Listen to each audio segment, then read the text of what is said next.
Welcome to the NP POW Videocast, a space where I will talk to nurse practitioner experts who will kindly share their pearls of wisdom, or what we call POWs, on an array of healthcare topics. I am your host, Dr. Julia Rogers, a certified nurse practitioner. Today, we are honored to have the iconic Dr. Margaret Fitzgerald, a nurse practitioner trailblazer, who is with me to provide advice to the new nurse practitioner entering practice. Thanks for joining us today, Dr. Fitzgerald. Thank you so much for inviting me. I'm incredibly honored and also excited to be able to do this podcast with you. Let me just say, it's an honor and a pure joy that you are here on the NP POW Videocast.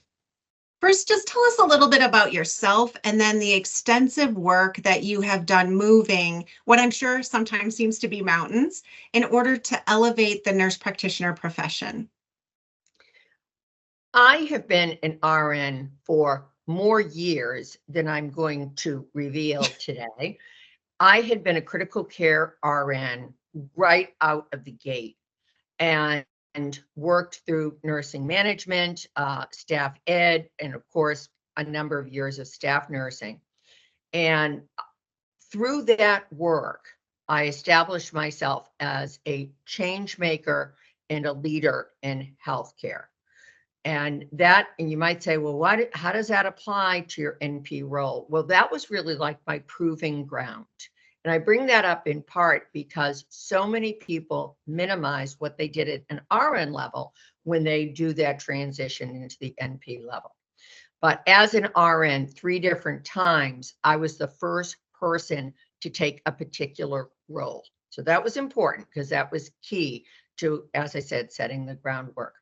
One day I walked through the ICU and I said to myself, we've got 10 patients here. It was a mixed ICU, CCU, something that you really don't see anymore, but it was a mixed ICU, CCU back then.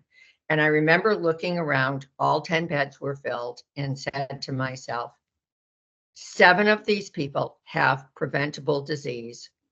And the other 3 people, we're just keeping them from dying today, but they're going to die. Mm-hmm. Sound familiar? Have things changed? Yes, very. No. And I had this like moment where I felt suddenly lit with the idea that I wanted to become a nurse practitioner and keep people out of the ICU. So that's how I made the decision. But very early in my career as a nurse practitioner, particularly once I really felt like I got my legs underneath me clinically, if you will, I said, I also want to revisit my leadership work and my work in education. And for the acute care folks, you can appreciate this. I was an ACLS instructor trainer. I was on a regional group with ACLS, setting standards. I also helped found a regional critical care consortium that might not sound revolutionary now, but it truly was revolutionary at the time when in this one geographic area of about a 40-mile catchment area, we started sharing resources rather than everybody doing everything themselves. So that's when I said, all right, now I'm feeling more secure being a clinician. And what I want to do is teach people how to keep folks out of the ICU, or at least the acute care setting. Well, good. I'm so happy to hear that we all start as nurses, and then there's something that just clicks that makes us want to do something better with our profession. Exactly. And I would say that even for people who set their eye in nursing as from day one of becoming a nurse practitioner, I have a granddaughter right now who's going into an accelerated BSN program. And her goal is to become a nurse practitioner. But you still, even for people like that, who I welcome into our great profession with open arms, who are right from day one, they want to become NPs. They will go through that evolution from RN to NP. Well, you must be very proud that your granddaughter's following in your footsteps. Yes. Today, you are going to share some pearls of wisdom with our audience about entering into practice. So just Tell us a little bit why this topic is a favorite of yours to discuss. You know, it's sometimes when people ask me to do things like this, I say, oh, good, that's my favorite thing to talk about. And then I realize what I have is about 100 favorite things to talk about. But one of the reasons is that what I want people to do is to be able to transition with a degree of comfort from the RN to NP role. When I first became an NP, which was in the late 1980s, we were actually called in many states expanded practice RNs. And the ship has sailed on using that term. We're not using it anymore. But in some ways, I like it better than advanced practice, because one of the things with advanced practice, to me, it sounds more linear, like you're moving along a continuum and everybody moves along it. But expanded to me is like, if this was the RN role, then here is the NP role. Yeah. And what I want to be able to do is work with RNs. And I do this through teaching NP board review, mentoring, different programs along those lines, is get them to the point where what people can say is the following. My RN role, I've developed a level of expertise in it. I also want them to remember my RN role has largely been one of evaluating response to care, because it is. And now what I'm going to do is advance my profession to the NP role, where I will be the one doing the assessment, developing the diagnosis, the plan of care, and then evaluating response to care. So what I'm doing is I have to remember, I'm going to go all the way back to that start of the process. And yes, as an RN, you're part of the group that contributes to the assessment, the diagnosis, the plan of care. And of course, you're the one largely monitoring evaluation, response to care. But now as an NP, you're more the owner of those parts of the role. And make it so that people embrace this and are not frightened by it or feeling overwhelmed by it. But here's something else is, as I said before, if we think of advanced practice as an RN, the APRN role, and we say, okay, I was the best RN on my floor, or certainly the top handful at the very tippity top, no matter where the RN practiced. And now I get so much good feedback from being this expert RN. What I also want to remind them is going into this role, it's like deconstructing Benner's domains. You go from expert down to novice, but you're novice at the APRN level. So grant yourself some grace, recognize that this is not simply a role on a continuum, but it is in essence an entirely new line of work. And that if you look at it from that viewpoint, then the bumps in the road don't look as big as they were. I try to instill that in the students that I teach as well, is that it's okay to come back to being a novice, but you're a novice as an NP student now, not as an RN. So it's kind of trying to get them to transition to that again. Right. The other part that I really like to bring forward to folks is to say, what is it you take from your RN role that's directly applicable to the NP role? And even if you're newer to being an RN, you have maybe a year, 2 years of experience, perhaps you were a direct entry student, but take some time to reflect back on the following. First, why do you want to become an NP? A lot of people forget to do that.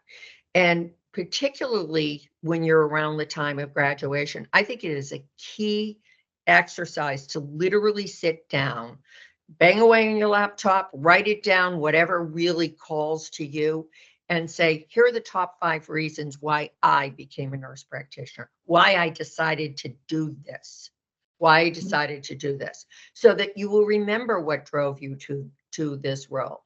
I also want to encourage people to consider that, as I mentioned before, this is more a brand new role. Cut yourself some slack on it, give yourself some grace, but also, once again, even if you've only been an RN for a small period of time, what do you do better now with dealing with patients and families than you did when you were fresh, brand new out of your RN program? Okay. You're much better at dealing with people in crisis, right? Okay. You're much better than interacting with families. Yes, you are. You are. Certainly. You've learned all those basic skills that you don't need to redo. I mean, do you remember what it was like the first time you listened to a heart and you go like, okay. Yes. And is there something wrong there? Yeah, I'm hearing this love dub, but I don't really know what it means. And obviously this is back when you were an RN. So think of all the things. And a lot of times after you write down those 5 reasons why you became the NP, add then 10 things that you're going to take from your RN role and be able to directly apply that to your NP role. And therefore, I'll tell you, when I tell people to do those 10 things, a lot of times they'll say, oh, I came up with a list of 30. And I was like, good for you. That's really, really, really strong point. And you know what that can also switch to? The strengths that you bring to whatever your new practice is as you're getting out of school, right? You'll be able to say, these are the strengths that I will bring to this role. And I think sometimes when you're having a hard day or even a hard time in class, when you're still going through classes, is you can look back on that and remember why you're there. Exactly. And then once you're in practice, once a week, do the same exercise. Write down what went better this week than last week. Then write down, and again, sometimes if you say, okay, I have to write down at least 5 things that went better this week than last week. 5 is kind of a nice unround number, but it's tangible. It's not just 1 or 2 things. 5 things that went better this week than last week. And now what will be 5 more things I work on for next week?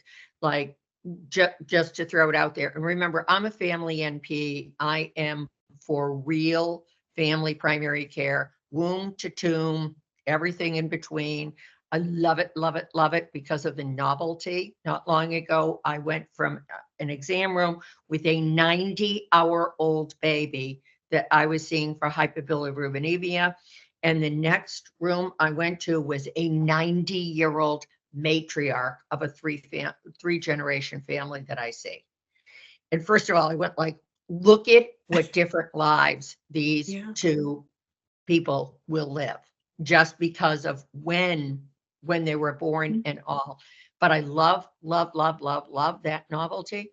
So when you're looking at those things that you want to be able to document that you're doing better, please remember what might look like an intangible is the fact that, oh, I just did see a newborn and now I'm going to see a teenager, and it didn't throw me. I was like, I rolled along with it. But also, as I was saying, I am a primary care provider. So I see everything that comes through the door. And very, very often when people feel kind of overwhelmed with what they're seeing when they're newer in it, something I'll always say to people when they're applying for a position, get documentation of the top 10 to top 20 diagnoses seen at this practice. And then that will give you an idea of whether this is the type of practice you want to be involved in.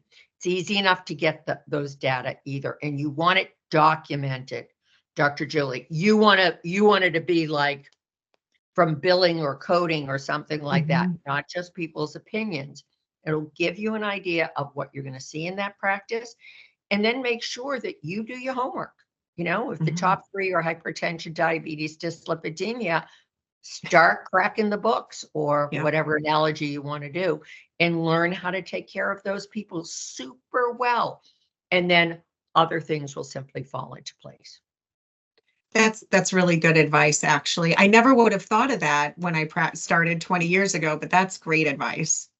Um, I know that I certainly felt very intimidated entering into practice right out of graduate school. I'm sure many other nurse practitioners feel the same and are just overwhelmed, not knowing even what questions to ask.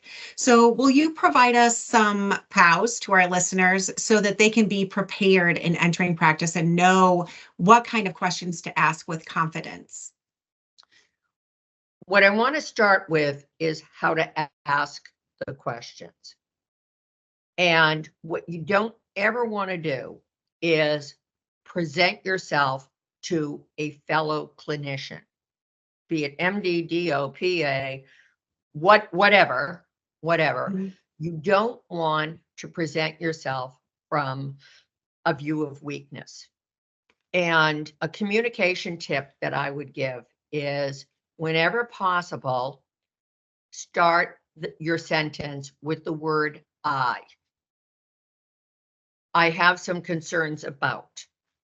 I'm asking for your expert consultation on. So I, never anything like, and I don't think anyone would do this. I just saw it, don't do something like, oh my God, I just saw this 90-year-old who has a GFR of 28 and she's on 15 meds and I just don't know where to start. No. You don't want to do that. But to start it with saying something like, I have concerns about this patient who is a 90-year-old with a GFR of 24 who lives at home with a very, very supportive family. I also notice she is on 10 meds, 20 meds. Yeah. And as I look down this list of medications, I can see 4 items where there would be concerns in using these in a person of her age with such a low GFR.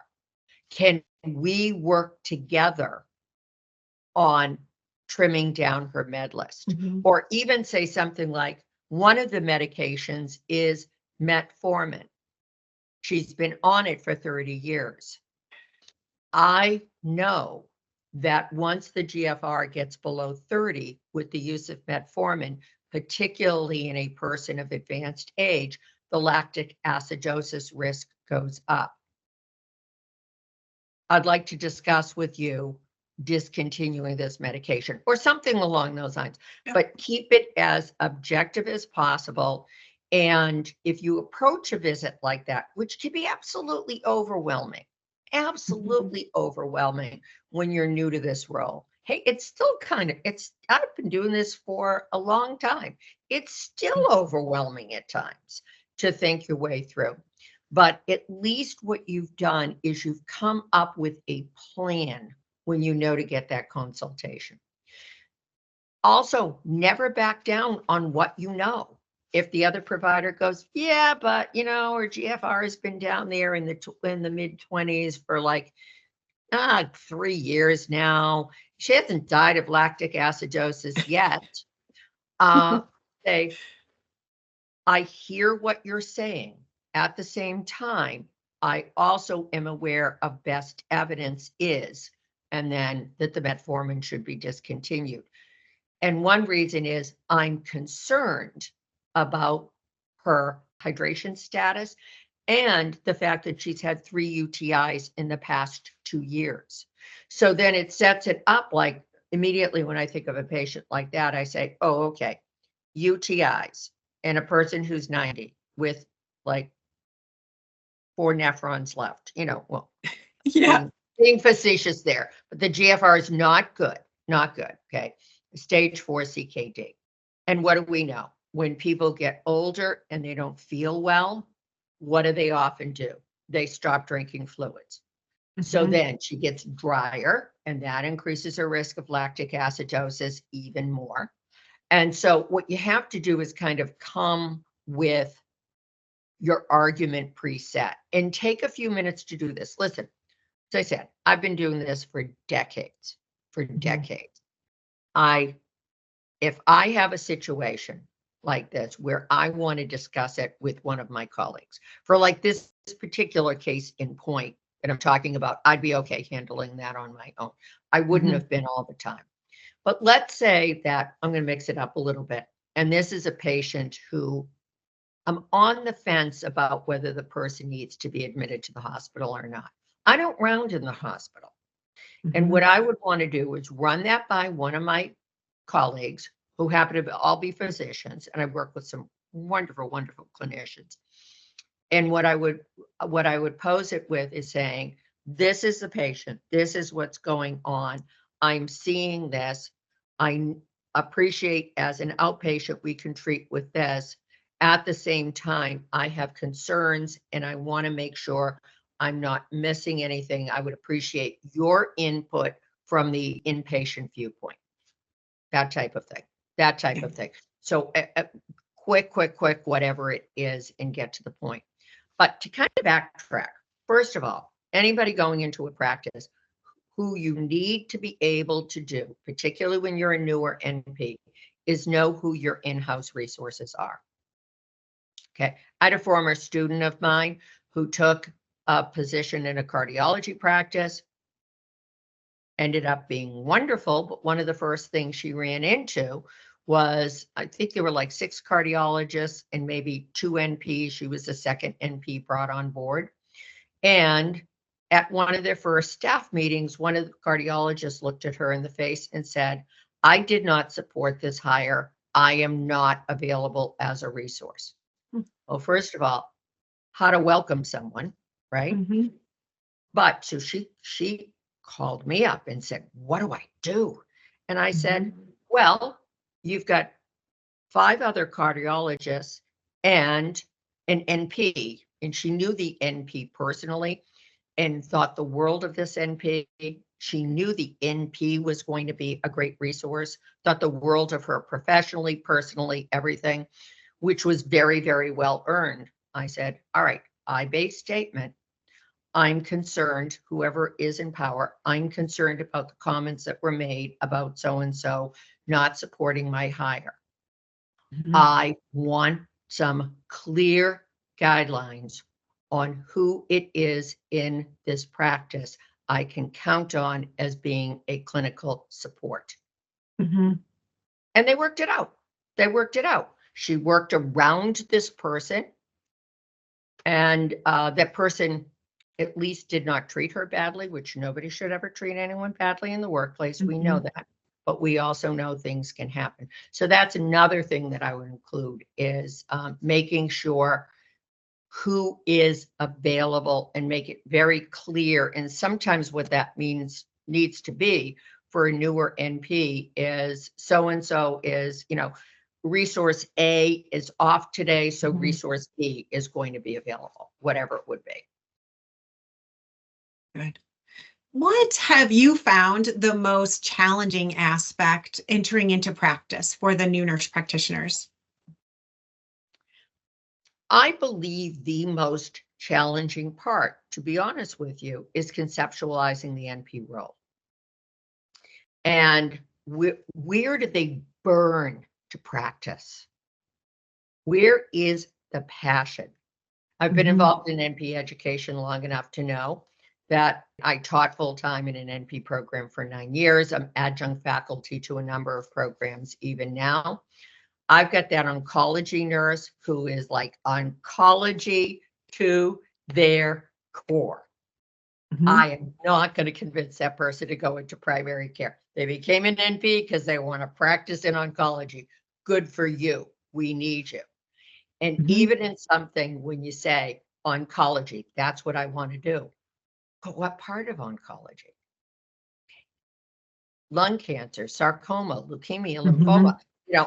Nobody just goes into oncology anymore. Nobody does. Do you want to do palliative care? Whatever that is. So to try to figure out within even a specialty, and I'm only using oncology as an example, where is your passion? I have a dear NP friend who initially started in cardiology.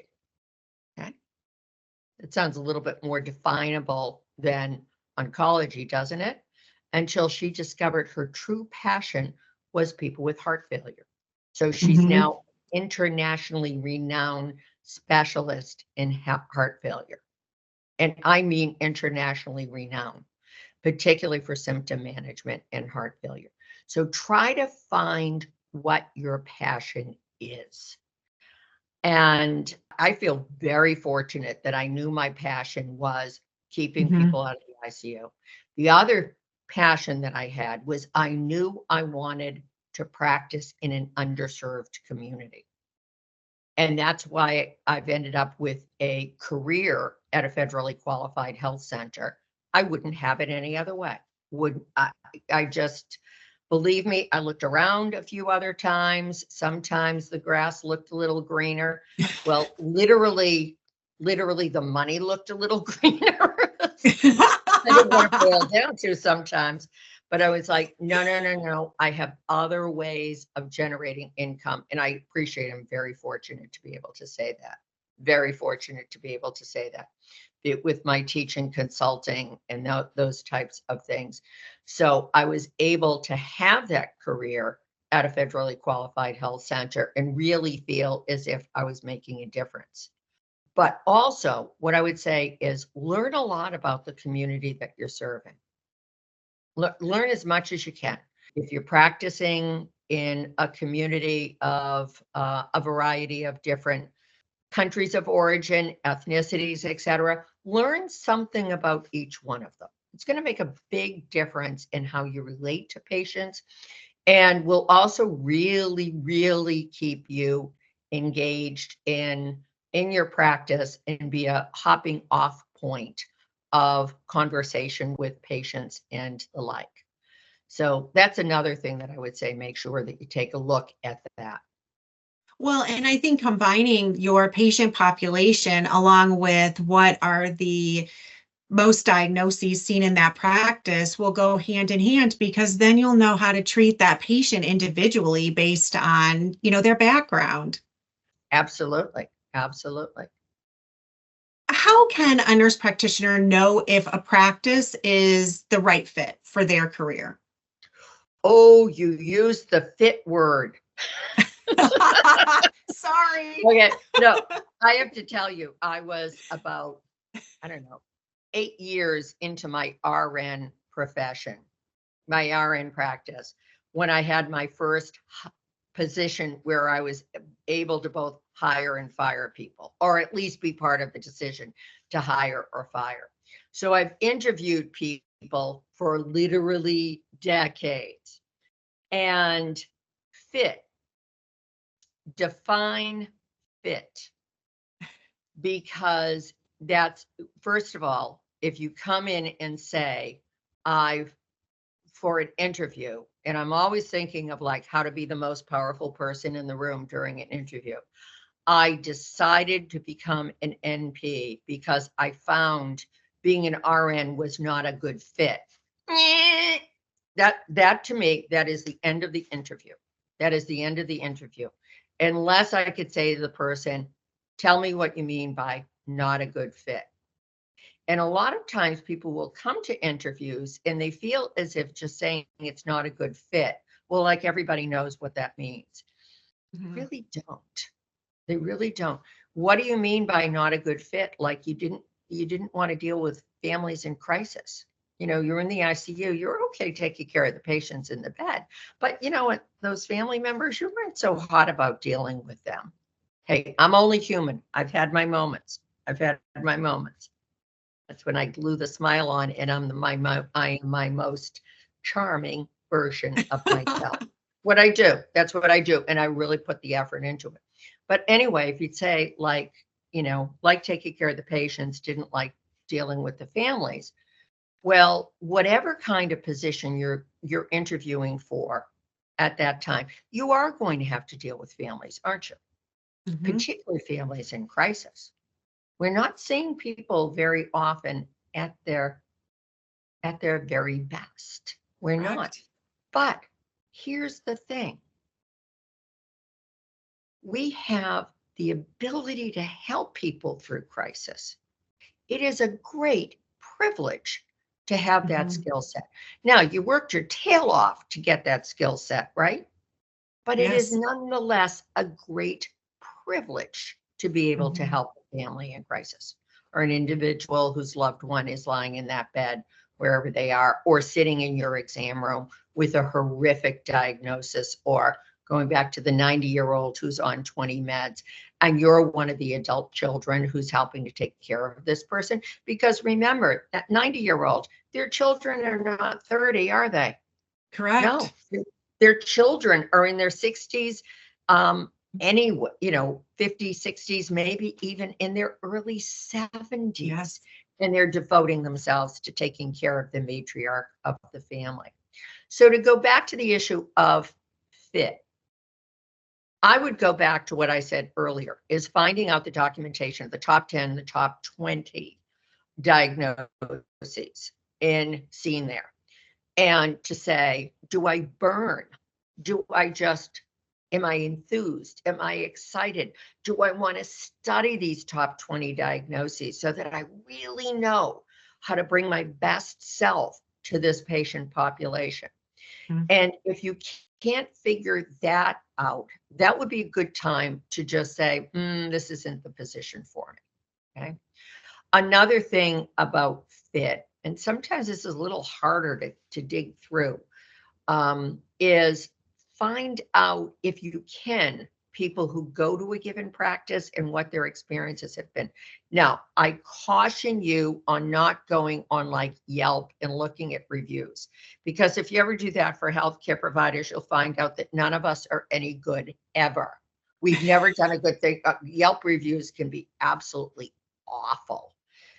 Or Google reviews or whatever it is. I would hesitate looking at that and making a decision, aye or nay. And the other part, and this is key, this is absolutely key, spend at least a few hours, if not like a half day, shadowing a provider in the practice, wherever it is. If it's urgent care, emergency room, inpatient, primary care, specialty care, whatever. Now that can get a little stickier when it comes to hip issues. It can.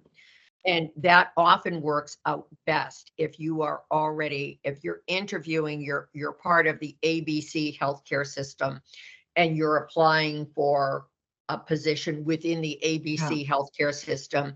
You've been vetted, you've done the annual update. We probably could all teach those ourselves, right? But we go through them because they are mandated. But we don't argue about it. But that can be really, really, really helpful, because one of the things is, usually in order to do that, you have had to get through at least one interview, and that was successful.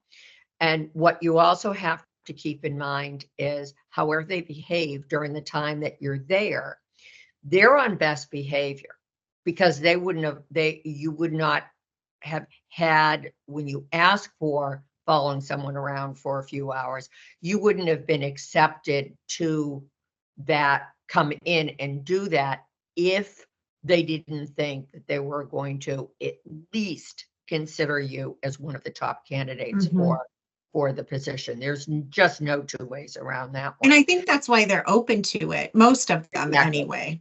Exactly.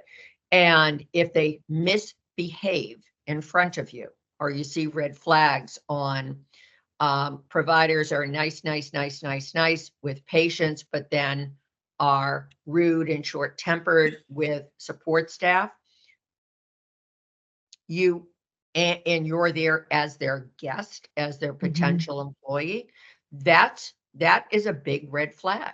But if what you do is you go in and you go, wow, this place, the MAs are treated with equity, which they should be, right? The support staff are treated with the respect given to the provider staff. People are very kind to one another.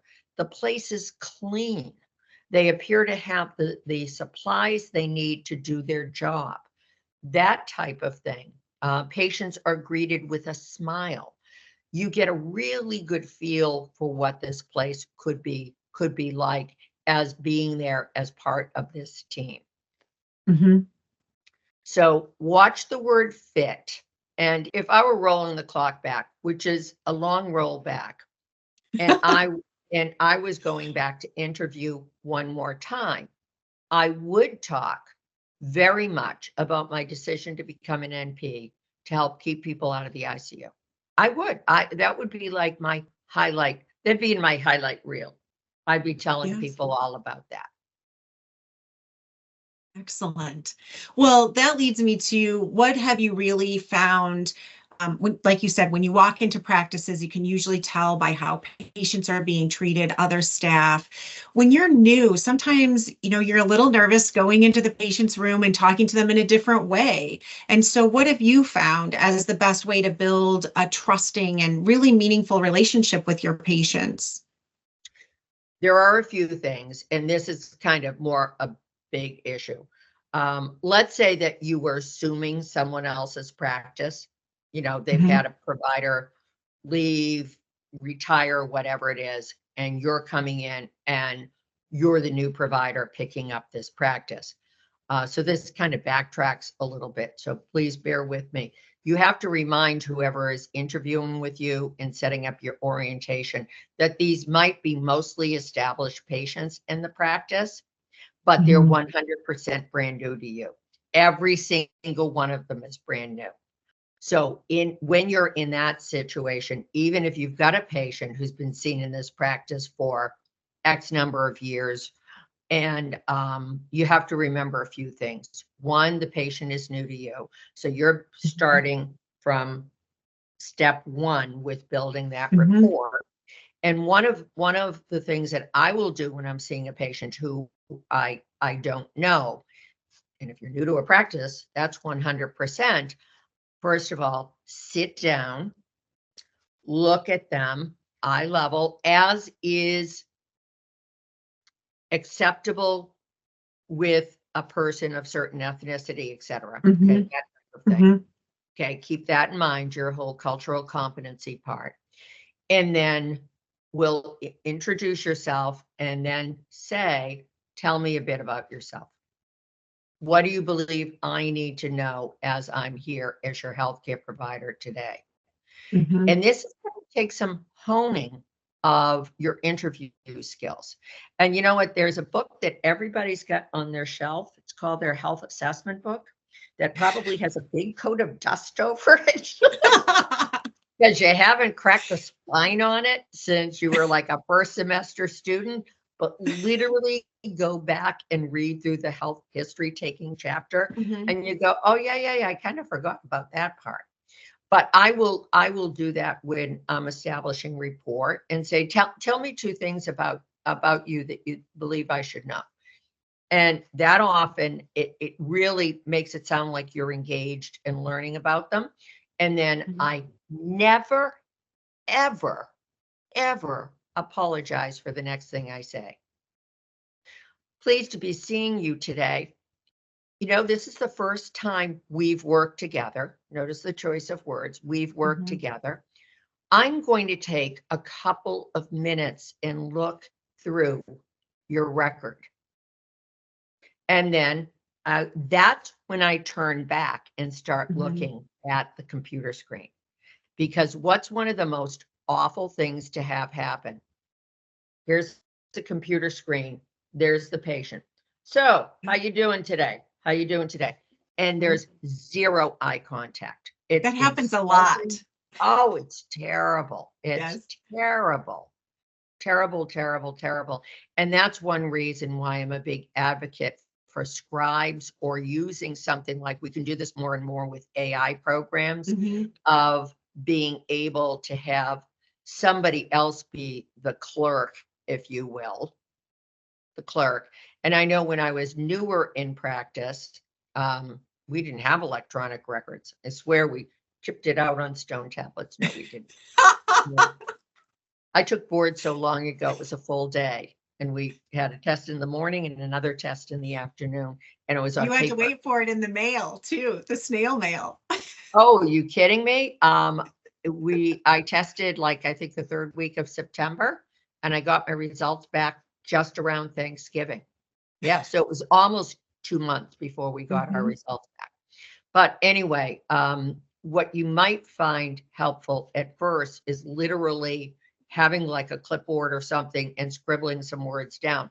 Now that's a slippery slope when you're first doing this, because if you get in that habit and then everything needs to be transcribed, that's really, really, really, it's going to slow you down.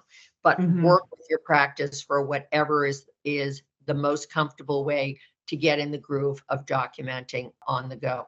I almost always, to this day, and I've been privileged to see some of the same patients for decades now, I start the visit, sit down again, looking at the person in the eyes, and I'll say, last time you were in here, you told me that your grandson was getting ready to graduate from high school. It's now June. How was graduation? You know, so you do something like this and people will remember you forever. I also, on problem lists in particular, I will note things under bereavement, which is actually never a diagnosis I take off a problem list when I've cared for somebody who's been grieving. Never do I take that off. But what I do is I can do an annotation to that. He's one of my patients who I always think of when I say this. She lost her 32-year-old son to a horrific industrial accident. Unspeakable. And the terrible thing is he didn't die right away. He took a little while to die. It just was awful, unspeakable. But he died in September, probably about 8 or 9 years ago now. And it's on the problem list. And as she said to me not long ago, last time I saw her, it was like August. I know September is a terrible month for her. Still is to this day. But it pops up as a reminder for me to say something to her. Yeah. And I will just even say something as simple as, it's almost September. All I have to do is say to her, it's almost September, or it's September. And she starts crying. And I'll say, I said, to this day, I'm still really sorry that happened to you and your family. And so that kind of thing, even when it's sad like that, can really, really help engage you in care. Remember, this is a privilege what we do. And it's a privilege from a viewpoint that every one of us who becomes an NP we were blessed with the intellectual capacity for this job. We were, okay? We were blessed with the economic opportunity to learn this.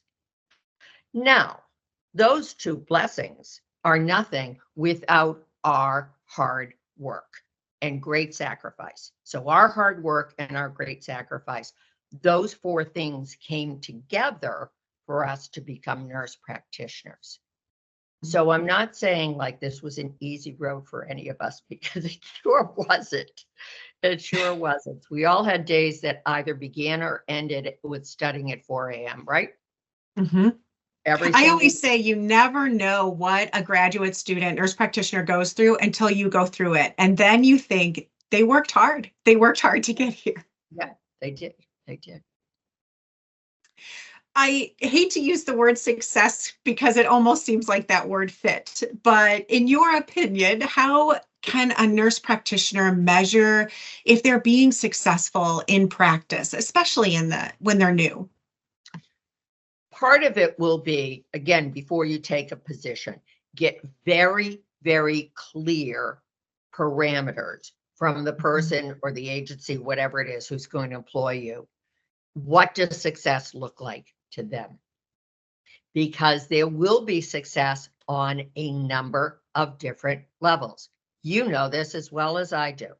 There will be benchmarks or metrics on like percentage of patients who have reached BP goal, just something along those lines, okay? There will be metrics on how productive you are. And if you say, oh, that, no, I don't want to hear about productivity. You know what? No money, no mission. No money, no mission. It's as complicated and as simple as that. So what is tough is if you don't go into the position knowing there will be these measurements done on what you're doing. And what you need to do is set yourself up from day one to be both on the clinical side and the business side of a practice. You really do. And I know that makes a lot of people feel uncomfortable with it because it's like, I don't have an MBA. You know what? Some of these metrics are easy enough to follow. You know, the national benchmark is, I'm making this up, that with this particular diagnosis, 60% of people with this are at goal, whatever the number is. Oh, look, you're 75%. Round of applause. Okay.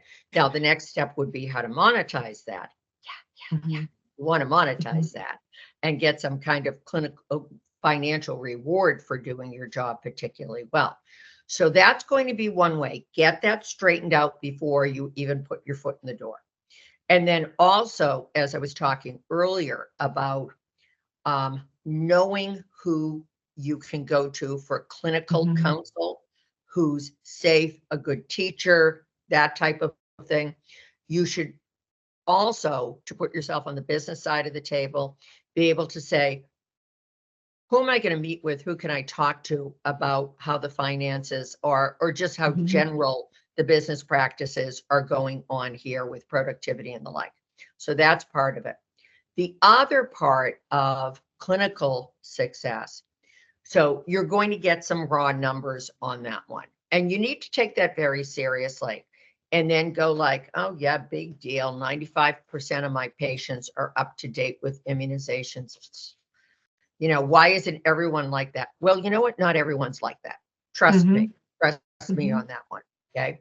So you have to take some joy in that and then look at what you're bringing to the table and how you've improved the life of that patient, the life of the community, the health of the community and all.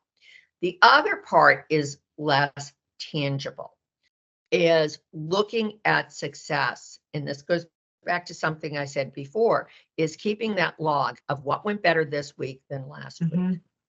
Okay. What can you do yourself? Because you need to be highly motivated in this line of work, just like you did as an RN, to really be able to say, these are things I need to work on. This is how I can expand my skill set. And then while you're doing that, like expanding skill set and the like, is, and don't apologize for this, how are you going to monetize it?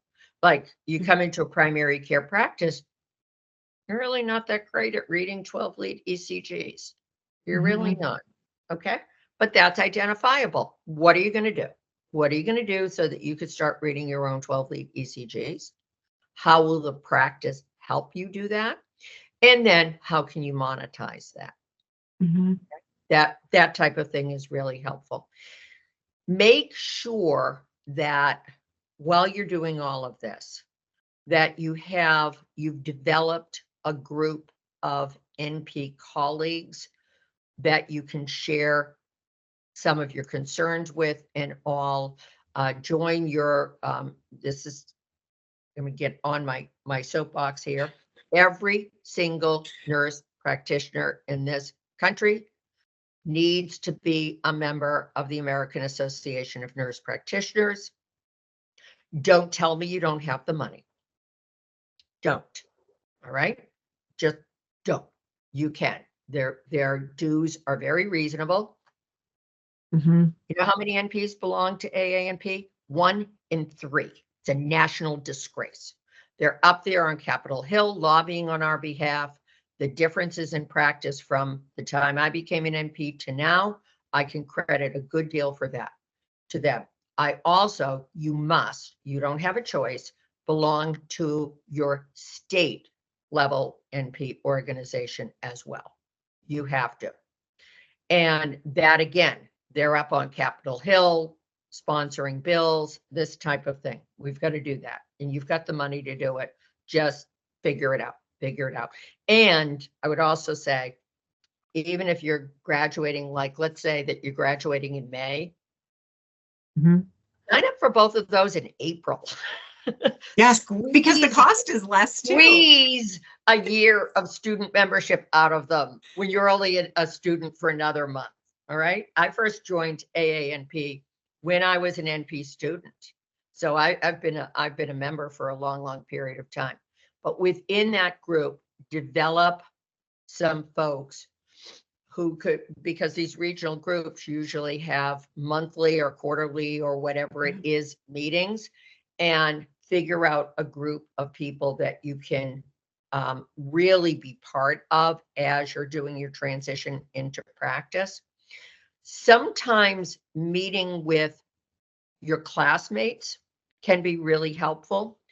Although I find now that most people are studying remotely, that there isn't quite that cohesion that there was years ago. On the other hand, you can like put out a call, get on social media, put on a call, all brand new NPs or NPs within their first 2 years of practice. We're going to meet at Starbucks or whatever, and just do a meetup, something along those lines. Now that's helpful if you can set the tone that this isn't just going to be a B session, and you know what I meant by the word, right? That it's just not going to be a bunch of complaints and why did we bother doing this? No. But you have to help set the tone on what's going on. So those are some things, and recognize growth is painful. Growth is painful, but growth can also be wonderful. I just reflect back on my own practice, or my own many, many years as an NP, as an RN and then an NP. Had I stayed in the leadership roles within the acute care hospital, because I was always looking to see what I was going to do next, I probably would have gone the CNO or something along those lines route. I would have had a wonderful, very fulfilling career. What I managed to do, though, as an NP was much broader, more on that one-on-one dealing with patients, which I love. I love. And it has afforded me the ability to be an author, a professional speaker, a consultant. I feel like I need to say in a partridge in a pear tree, because I've had so many different simultaneous parallel careers, with a lot of them crossing over in my years of becoming an NP. And I wouldn't have it any other way. Well, you just mentioned about being part of an organization, AANP, to help policy change, to just help nurse practitioners in general. So I just want to go back to that for a moment. Can you just talk a little bit more about what, you know, an organization can do for a new practitioner, or how being involved is actually beneficial not only to yourself as an NP, but to the community of nurse practitioners? Yes, and one of my main goals with the education I've done personally as a nurse practitioner is to provide NPs with the knowledge and skill set so that they truly can practice to the top of their license. And when I first became an NP, nobody used those terms because the practice acts were, well, non-existent. Stringent. Yes. A lot of, well, you know, I appreciate 1991 was a long time ago. At the same time, in 1991, 19 states, NPs finally had prescriptive authority, all earned in 1991. So we've come a long way, long way. We really have. So going back to, would you want to look at this? First of all, great educational opportunity, great networking opportunity, journals, those types of things, all terrific. But get involved in the legislative part too. Like right now, one of the big things is talking about compact licensure for nurse practitioners, which has been a hot button topic now for a number of years. And something that I'm not going to say there hasn't been the will or the desire to do this, because that would be incorrect, but more an issue that when you're dealing with practice acts that are so incredibly different from one another, we've got 50 states plus the District of Columbia plus the US territories who all have their own practice acts. But now that we're to the point where we kind of like that tipping point of more than, I believe it is now, more than half the states have full practice authority. Correct. Yeah. This commonality of having full practice authority is what will tip us more towards being able to have compact licensure, like the RNs do. Okay. And the RNs, I appreciate it's not in every single state, but it's in many states. And what that's going to do is dramatically improve career mobility, dramatically. And as we get more in the groove of doing telehealth and things like that, I shouldn't say more in the groove, or up to here in the groove with telehealth, which is really a more recent phenomenon since COVID. It really is. So that's really only been in the last 4 years. And you know what a glacial pace healthcare can sometimes progress in.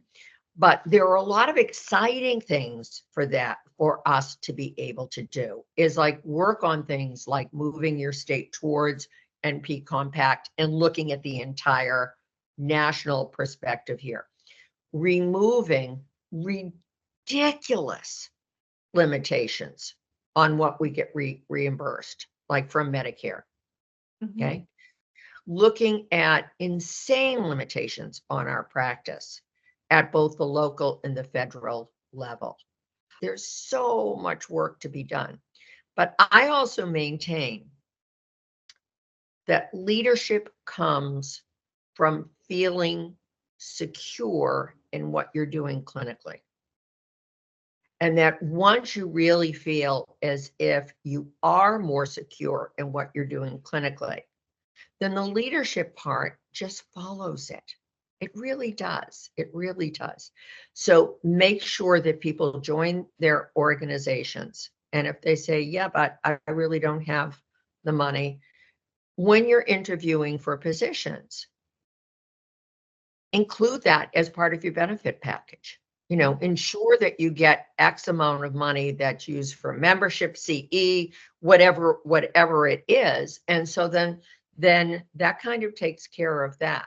That it really does. I know, like, my AANP membership just renewed, and I happen to know that because I'm on auto renewal. Yes. And which cuts the price down a little bit. And I went like, how could it be another year and I'm now paying for my AANP membership again? Well, son of a gun. The year went by. It's very helpful.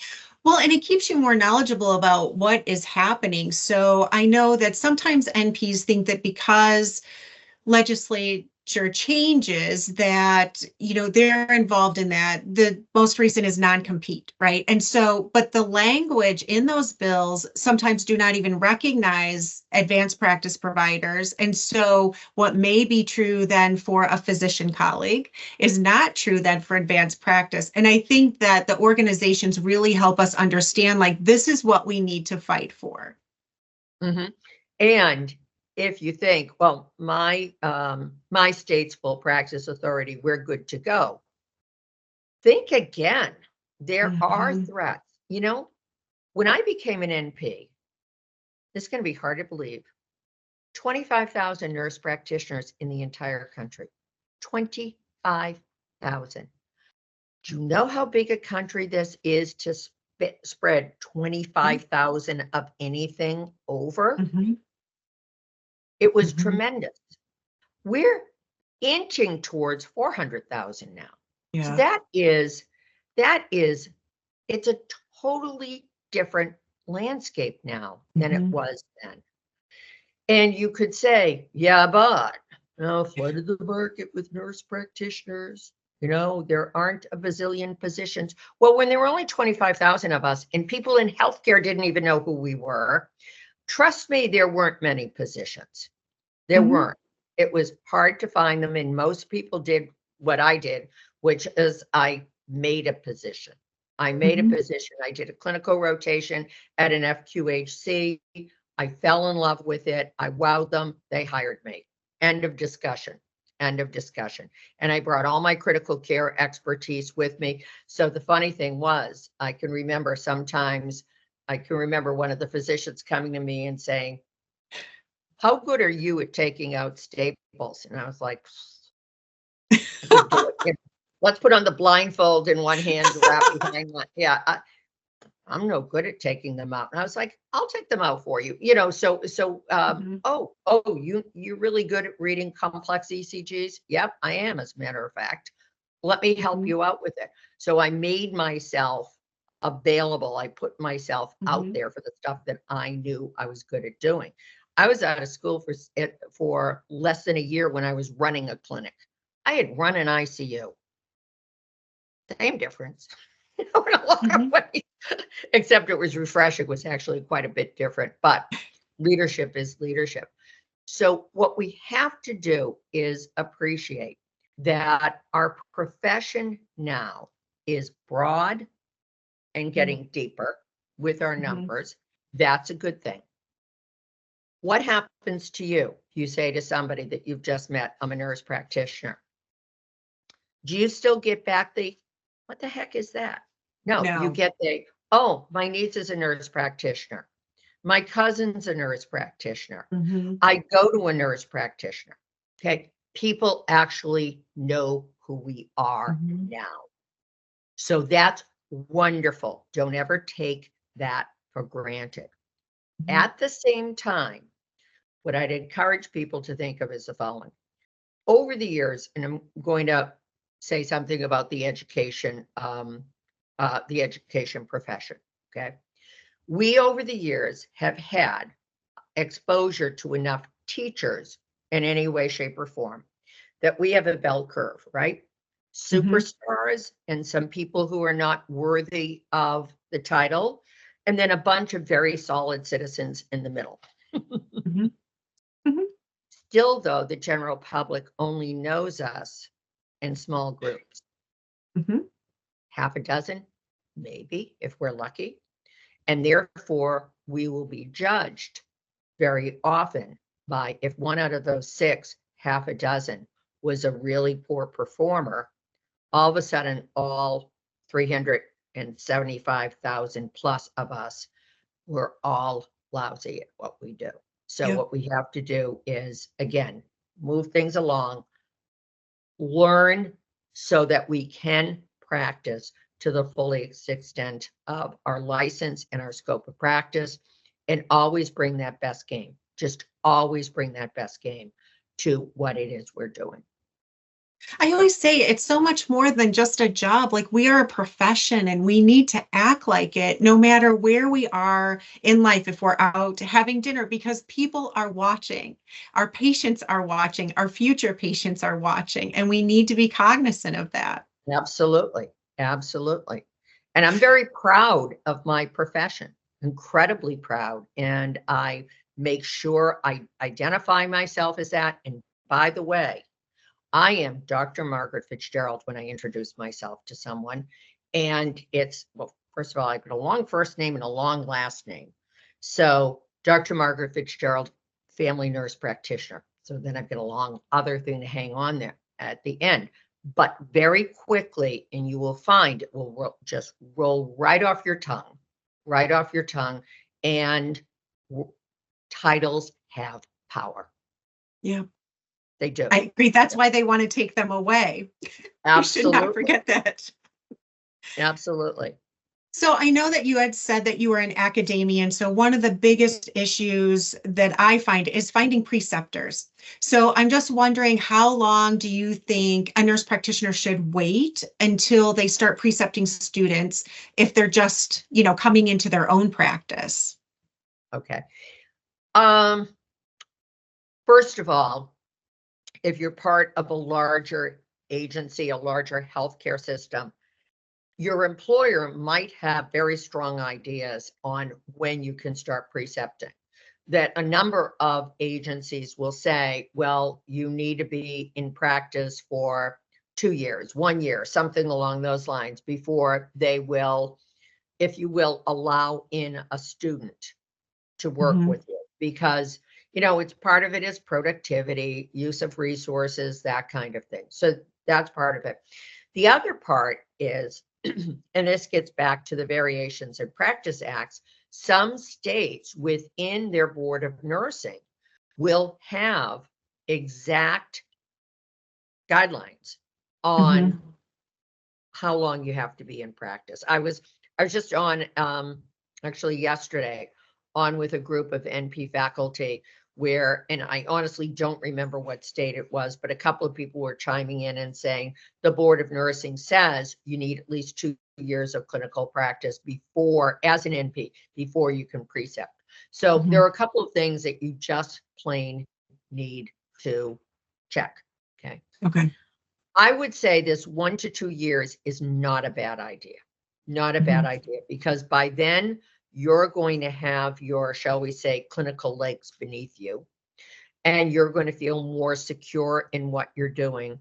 And you know what's also going to happen? All of a sudden, you're going to get this little feeling that, I'm really good at doing this. And how can I teach somebody else to do what I'm doing? Okay. And I don't mean to be the perfect copycat, but on the other hand, to say, this is what I'm doing, and I'm ready to share what I've learned, and I'm ready to role model. I'm ready to role model. So all of those are really important parts to keep in mind. I will say one thing that's a challenge is a lot of clinical facilities, organizations cut way, way, way back on whether people could have be preceptors during COVID. Absolutely understandable when we were reusing PPE and N95 masks and doing all that stuff that we're going to try to forget about, but I don't think we ever will. So that was absolutely understandable. But what has happened, unfortunately, is some of those places have not then reversed what their restrictions were before. And so that's a difficult situation. The other thing that seems to be an issue with new practitioners going into practice is facilities telling them or dictating how many patients they need to see in an hour, in a half an hour. And so from your perspective, what do you think is the number of patients that a new practitioner could see, in an 8-hour day, even though we know that an 8-hour day never really happens, but typically? Right. Do I get to say that awful answer? It depends. But it does depend. Now, part of this is, and this is another really, really good thing to get straightened out during the interviewing and onboarding process, right? Remember what I said earlier, even if you're taking over someone else's practice, 100% of the patients will be new to you. So under those circumstances, as you're ramping up, you've got to have at least a half an hour a patient. Well, you're learning the documentation system, learning more, digging through with the patient's health histories and the like, right? And so have something that's very, very, very clear about how many patients you'll see during an onboarding period of time. Now, let's fast forward for a couple of years, and you're quite adept at what you're doing. My practice has been like 40% same day urgent care, 60% ongoing primary care. So it's really quite a mix. So let's just think through one thing there. There is a world of difference in a same day urgent care visit for an otherwise well 3-year-old who presents with a positive strep screen. Okay. The exam is limited. The child blessedly is healthy in the day-to-day, is probably a miserable little creature right now, but you've got your diagnosis. You don't just go, oh, well, the strep screen's positive, I'm not examining this child. No, no, no, no. You do your appropriate exam, your appropriate counseling the parent about this is one of the toughest times of being a parent when this little one's been up all night long with a fever, crying and having a hard time getting the little squirt to take fluids, etc. But that is a pretty time limited visit. And then you get in and you get the 90-year-old with the 20 meds on the list, that type of thing. So I believe strongly one of the things that you need to do is, particularly primary care or any kind of a practice where you're going to see the same patients over and over again, is there needs to be a way of quantifying how long a given appointment will be. Because I know where I practice, we can opt for all patient visits for people over the age of, I don't know whether it's 60 or 70, are a half hour long. Now, brings down productivity a little bit. So therefore it brings down salary a little bit. Guess what I do? I opt for those half hour visits. And the reason is I need the time to get through everything. So, however, there are other visits that I know I can do much, much shorter period of time. But that also gets into the being on the business side of the table as well as the clinical side of the table. So to recap, what you have to do is a reasonable up ramping of productivity when you first start. And to really say that it's going to be at least a 3-month period of time where the productivity will be low. And that also raises another issue. If you are being quoted your salary plus productivity, make sure you get a minimum secure salary. I know at the FQHC where I've been at, there is a minimum first year guaranteed salary. And then people do start to kick in with productivity so that you don't get penalized for having to be new at what you're doing. Well, and extending on productivity, can you just talk a little bit about what is important and what a new nurse practitioner should know about billing and coding when they're entering into practice? One more time, on the business side of the table as well, and don't get into this, but I'm a clinician, I shouldn't have to know that. I'm going to say it one more time. No money, no mission. Okay, you have to be on the business side of it. And I recently spoke with an NP who was hired, who thought this NP said, wow, this practice is just wonderful. They don't expect me to see many patients.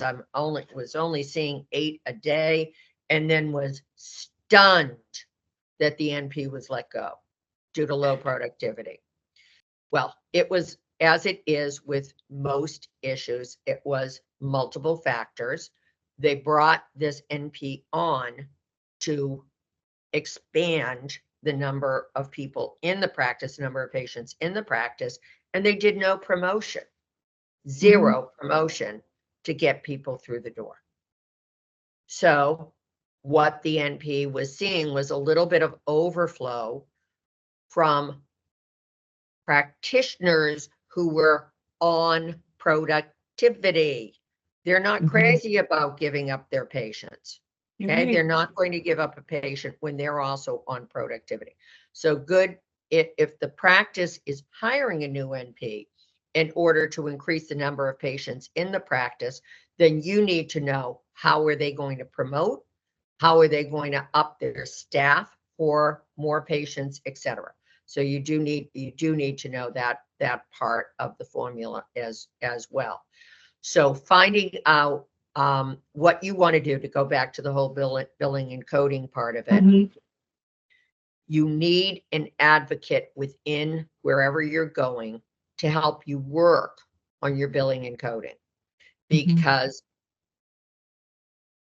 it's not my favorite part of the job. I'll tell you that, but I am adept at it because I don't want to leave any money on the table. Okay, you never, believe me, with insurers and the like, overcoding a visit. You know, like I saw somebody with a, I don't know, a little patch of eczema, wrote them a prescription for triamcinolone cream, and they're out the moment in the exam room in a moment, nothing else is going on. I'm not going to code that as a level 5 visit. No, I'm not, because I did a very limited exam, pre-existing diagnosis, etc. I did what I needed to do for this patient.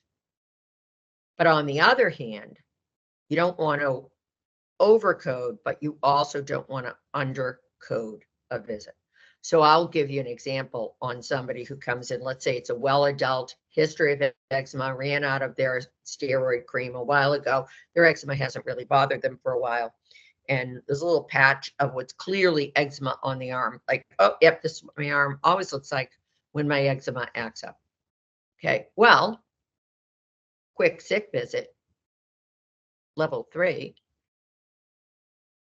But I can also look at the record and say, when was the last time you took your cholesterol medicine?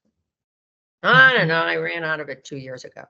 Okay, now we're adding a diagnosis. There's nothing wrong with this. I'm preventing that person from having a heart attack or a stroke. Correct. You know, I mean, you are due for a shingle shot. Let's get that done while you're here. You know, whatever it is, there are ways of billing on what looks like a lower visit, so that very quickly you are up at a level 4 visit. Yeah. Very, very quickly. So, but does that come right out of the gate? No, you need somebody to work with you on that. And very often, again, if you put yourself on the business side of the table as much as on the clinical side of the table, that what you would be able to do is have those conversations and say, this is what I want to learn how to do. Awesome. Just a couple more questions. What advice could you give to nurse educators so that they are preparing students to enter practice? There are a few things. One of them is, as nurse educators, you come to teaching with your wealth of information, your experience of doing that tough role transition from RN to NP. And remember that, which I believe most people in education appreciate. They didn't like leap from the womb with their knowledge base, and they appreciate it. But I have found that one piece of advice that I've been sharing a lot with nurse educators is to remind them of something that I talked about earlier, is that the RN role, so much of that is focused on evaluating response to care. And if you remember that's where the NP student is most comfortable. But now that you need to bring them up so that they're doing the assessment, the diagnosis, the plan, and the evaluation. But even within their evaluation part, if you're educating them in primary care, adult gero, or family, and that's where my life is that you're educating them on an entirely different set of diagnoses than they're comfortable with. They'll likely, if they're coming from the acute care setting, which is where most RNs come from, they are fine and dandy with that poor soul and heart failure with the crackles up to their shoulder blades, who's breathing 38 times a minute. But they might be more thrown with the person with belly pain who's has a viral gastroenteritis. They might be more thrown by the latter than they are in the former. And the otherwise well 28-year-old who's got a viral gastroenteritis is not going to die from that. But we all know the person with the heart failure could get into big trouble with that. So, but those would be the two things. And then I would also say for the students and also the faculty, help people recognize patterns. For example, who is most likely to get a given disease? Okay, what's the risk profile for it? What's the epidemiology? Because in the acute care setting, we very often see the exceptions to the rules, not the rules. And now, and again, I'm speaking more on the primary care prepared NP, which is more than 3/4 of all NPs, Mhm. more than 3/4, is that as you're getting ready for boards, you're getting ready for practice, etc., you have to think, what are now the rules rather than the exception? Okay, that's part of it. So Mhm. start recognizing that mid-face pustular lesions in an 18-year-old is likely going to be acne vulgaris, and new onset mid-face pustular lesions in a 45-year-old, it's most likely going to be rosacea. The other Mhm. part is recognizing medications in the diseases they tend to treat and why. Yes. So, for example, 3 big bugs that cause acute otitis media, ABRS, and COPD exacerbation: strep pneumo, H. flu, Moraxella catarrhalis. Well, son of a Mhm. gun, what do you notice? With those 3 conditions, the same antibiotics keep coming up over and over and over and over again. Mhm. And then you look at pneumonia, you kicked Moraxella catarrhalis off the list, you get Mhm. H. flu and MCAT, and then you add, you've got strep pneumo and H. flu, and now you add the atypicals. Oh, look how the antibiotics change because we added on the atypical pathogens. Mhm. So recognizing patterns like that are incredibly helpful. I have a way of teaching the diabetes drugs for type 2 diabetes with classifying them insulin sensitizers, insulin releasers, glucose offloaders. And people go like, oh, now I get it. Rather Yeah. than trying to recognize, I don't know what is umpteen million separate meds and what they do Mhm. and what they do. So look for those patterns, and that can be very helpful. And as a new clinician, if somebody hasn't pointed out to you the patterns, is to come back and say, all right, now I know to look for those patterns. I'm going to start looking for those patterns. And it really straightens a lot of things out. I teach that when I teach NP review as well. I'm sure that's really helpful to all of the students that are there. So in the last few minutes, could you please share, I know that you shared already so much information, but just 1 or 2 more POWs or pearls of wisdom for our nurse practitioner listeners that you just feel is, the most helpful or most beneficial in having a meaningful practitioner career? I'm going to go back to something that I said earlier, although a little spin on it. Fall in love with your profession. Fall in love with it.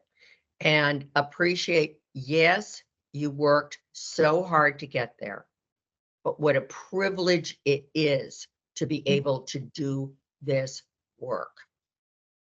Remember, you're practicing now at the highest level of clinical nursing practice.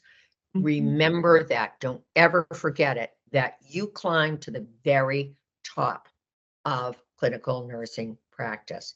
Be proud of that. Be proud of that. And take great joy in what you are able to do to help individuals, to help families, and to help the health of the nation and the world. Amazing. Well, thank you so much today for the opportunity to talk with you and have you share such valuable information to all of the listeners. I know that I certainly have gained a lot more insight and positive that your advice will help our audience just become more confident when they're entering into practice. So thank you Thank again you. for sharing your time, knowledge, and POWs with us today, Dr. Fitzgerald. And thank you so much for the honor for being here with you. It's been delightful. Thank you. I also want to thank all of you, our listeners, and hope that you come back to hear more pearls of wisdom from our NP experts in the future. Until then, this is Julia Rogers wishing you joy today and every day.